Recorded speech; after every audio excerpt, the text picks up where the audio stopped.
হয়, আজিৰ পৰা প্ৰায় 7 বছৰ পূৰ্বে মাত্ৰ 300 টকা মূলধন খৰচ কৰি মৰিগাঁৱৰ ভোৰবন্ধা অঞ্চলৰ কটহগুৰি গাঁৱৰ শান্তনু দেউৰীয়ে আৰম্ভ কৰিছিলে এটা কাঠফুলা উৎপাদন কেন্দ্ৰ। আৰু এই কাঠফুলা খেতিৰ জৰিয়তে আচলতে তেওঁ আজিৰ তাৰিখত এগৰাকী স্বাৱলম্বী ব্যক্তি হৈ পৰিছে। সেই 300 টকা খৰচ কৰি আৰম্ভ কৰা কাঠফুলা খেতি আজিৰ তাৰিখত বছৰি প্ৰায় 12 লাখলৈকে ধন তেওঁ উপাৰ্জন কৰিবলৈ সক্ষম হৈছে। আৰু মই যদি দৃশ্য দেখুৱাবলৈ চেষ্টা কৰোঁ, এয়া হ'ল মাছৰুম অৰ্থাৎ কাঠফুলা। কাঠফুলা খেতি এনেধৰণে কৰা হয়। আমি আচলতে দিনৰ ভাগত আছোঁ যদিও ইয়াত এন্ধাৰ, কিয়নো এন্ধাৰ আৰু ইয়াত যথেষ্ট জেকা এক পৰিৱেশ। কাৰণ কাঠফুলা এই ৱেষ্টা প্ৰজাতিৰ এই কাঠফুলা আচলতে ঠাণ্ডা পৰিৱেশত হয়। প্ৰায় 30 ডিগ্ৰীৰ তলত থাকিব লাগে ইয়াৰ যি তাপমাত্ৰা। গতিকে ইয়াত এক জেকা পৰিৱেশ কৰি ৰখা হয় যাতে ৰ'দৰ তাপ আচলতে ইয়াত পৰিব নোৱাৰে। আৰু আমাৰ সৈতে আছে সেই বিশেষ ব্যক্তিগৰাকী, যি আজিৰ তাৰিখত আচলতে এগৰাকী স্বাৱলম্বী ব্যক্তি। তেওঁ নিজে কাঠফুলা উৎপাদন কৰে। তেওঁ কেইবাগৰাকীও কৰ্মচাৰীক তেওঁ আচলতে জীৱন নিৰ্বাহৰ উপায় উলিয়াইছে। নিজেও স্বচ্ছলভাৱে তেওঁ জীৱন অতিবাহিত কৰিবলৈ সক্ষম হৈছে। গতিকে আমি জানিবলৈ চেষ্টা কৰিম যে হয়, কওকচোন কেতিয়া আৰম্ভ কৰিছিল আপুনি এই কাঠফুলা ব্যৱসায়টো? হয়, মই 2018 চনতে ষ্টাৰ্ট কৰিছিলোঁ। 10টা চিলিণ্ডাৰ বনাই পেলাই। 10টা চিলিণ্ডাৰত মোৰ 300 টকা খৰচ হৈছিলে আৰু 10টা চিলিণ্ডাৰত মোৰ 10 কেজি মাছৰুম প্ৰডাকশ্যন হৈছিলে। তেতিয়া মই 100 টকা দৰত বিক্ৰী কৰি পেলাই 1000 টকা পাইছিলোঁ। তেতিয়াই মোৰ মাথাত সোমাই গৈছিলে যে 300 টকা ইনভেষ্টমেণ্ট কৰি পেলাই যেতিয়া মোৰ 1000 টকা টাৰ্ণ অভাৰ হ'ল, তেতিয়া 700 টকা যেতিয়া বেনিফিট হৈ গৈছিলে, তেতিয়াই মই ভাবিছিলোঁ যে এই ব্যৱসায়টোৱে ভৱিষ্যত আছে।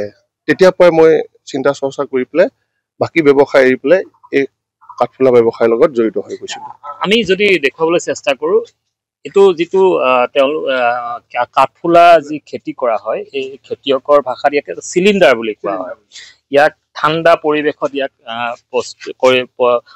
প্ৰস্তুত কৰি ৰখা হয়। এনেকে ইয়াৰ ভিতৰতে আচলতে কাঠফুলাৰ বীজ থাকে আৰু প্ৰতিটো চিলিণ্ডাৰৰ পৰা এনেধৰণে কাঠফুলাৰ উৎপাদন হয়। আৰু কওকচোন আপুনি ইয়াত কিমান চিলিণ্ডাৰ ইয়াত বৰ্তমান ৰাখিছে? এতিয়া এইটো ইউনিটত মোৰ 3000 ধৰে, কিন্তু এতিয়া 1000 মই উলিয়াইছোঁ। এতিয়া 2000 আছে আৰু এটা ইউনিট আছে মোৰ, তাতে ধৰক 2500 চিলিণ্ডাৰ ধৰে। টোটেল 5500 কেপাচিটি আছে। বছৰত মই 3 বাৰ কৰিব পাৰোঁ।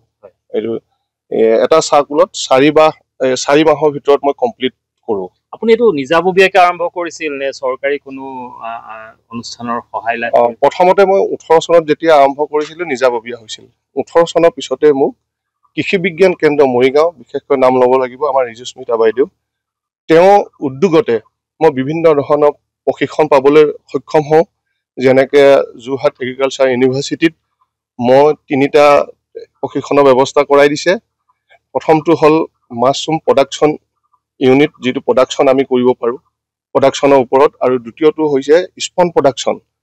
আৰু লাষ্টলি এতিয়া 6 মহীয়া কোৰ্চ এটা কৰি আছোঁ মই বেকাৰীৰ ওপৰত। ইয়াৰ যিটো ভেলু এডিশ্যন, ইয়াৰ পৰা মাছৰুমৰ পৰা মই বিস্কুট, কেক, ভুজিয়া বিভিন্ন ধৰণৰ বজাৰত যাতে মই ব্যৱসায় কৰিব পাৰোঁ।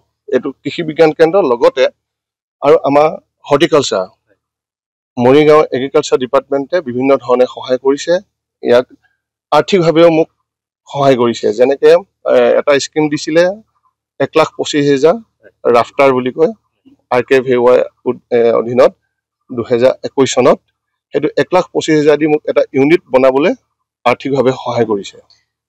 আজিৰ তাৰিখত আপোনাৰ এই কাঠফুলা ব্যৱসায়ৰ এটা টাৰ্ণঅভাৰ কেনেধৰণে পাইছে আপুনি? বছৰি কি ধৰণে? হয়, এইটো একচুৱেলি আমি যিটো প্ৰজাতি কৰি আছোঁ এতিয়া অয়েষ্টাৰ প্ৰজাতিটো, এইটো মূলতঃ ছেপ্টেম্বৰৰ পৰা ষ্টাৰ্ট কৰিব লাগে, এপ্ৰিলত শেষ হয়।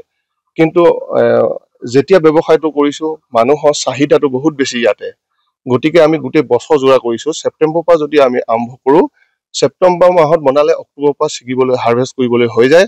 কিন্তু তেতিয়া আমি যেতিয়া 5,500 বা 5,000 চিলিণ্ডাৰ সম্পূৰ্ণ হৈ যায়গৈ, তেতিয়া আমাৰ পাৰ ডে 60 পৰা 80 কেজিৰ ভিতৰত পাৰ ডে হয়। তেতিয়া আমি 40 কেজি 30 কেজি ভিতৰত যিখিনি আমি লোকেলতে বিক্ৰী কৰোঁ, বাকীখিনি আমি গুৱাহাটীলৈকে ছাপ্লাই পঠাওঁ।